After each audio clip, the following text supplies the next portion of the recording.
ज्या प्रश्न आहेत त्यांच्या संदर्भातली जी audio clip viral audio video clip viral होते त्यावरून दादांना मोठ्या प्रमाणावर टीका होती आणि ती एका महिला अधिकाऱ्याची दिना बोलणं मी कितपत योग्य आहे आणि मुळातच उपमुख्यमंत्री साहेब पदावर असणाऱ्या व्यक्तींनी ड्युटीवर असलेल्या अधिकाऱ्याला बोलून थोडंसं थांबणं.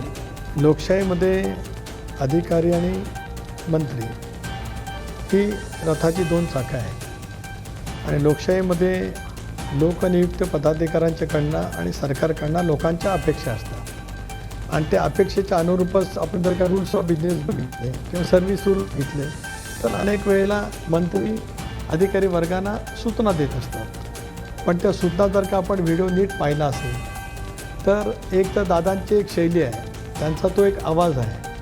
त्यामुळे त्यांचा आवाज म्हणजे ते काय ओरडत आहेत असं जर काय कोण अनुमान काढत असेल तर मग गेल्या 40 वर्षात दादा कोणाला कळले नाही असं दुर्दैवाने मला म्हणायला लागेल.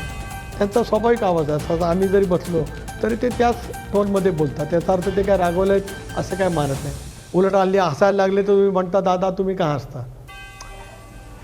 असे अनेक वेळेला प्रश्न पत्रकार परिषदेमध्ये विचारलेले मी ऐकलेलं आहे.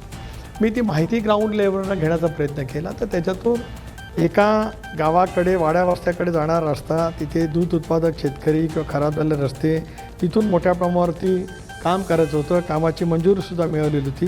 त्याच्यातला मोरून उचलून खड्डे टाकण्याचं काम त्या रोडवरती चालू झालेलं होतं. वर्क ऑर्डरसुद्धा देण्यात आली होती. आता काहीतरी माहिती मिळाली असेल म्हणून अधिकारी तिथे गेले असतील तर त्याच्यात बिलकुल चूक नाही.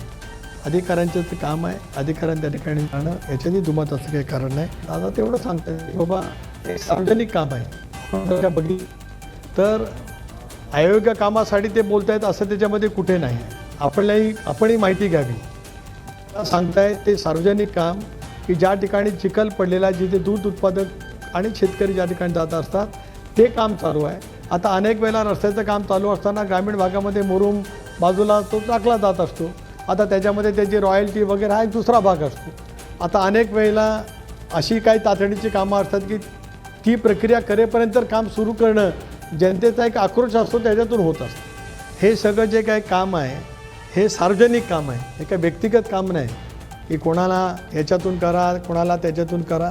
आता टीका टिप्पणी असं आहे की एखाद्याचे प्रश्न किंवा असा एखादा प्रसंग उद्भवला तर तिथं निराकरण करणं ही एक दादांची काम करण्याची एक विलक्षण हातोटी आहे.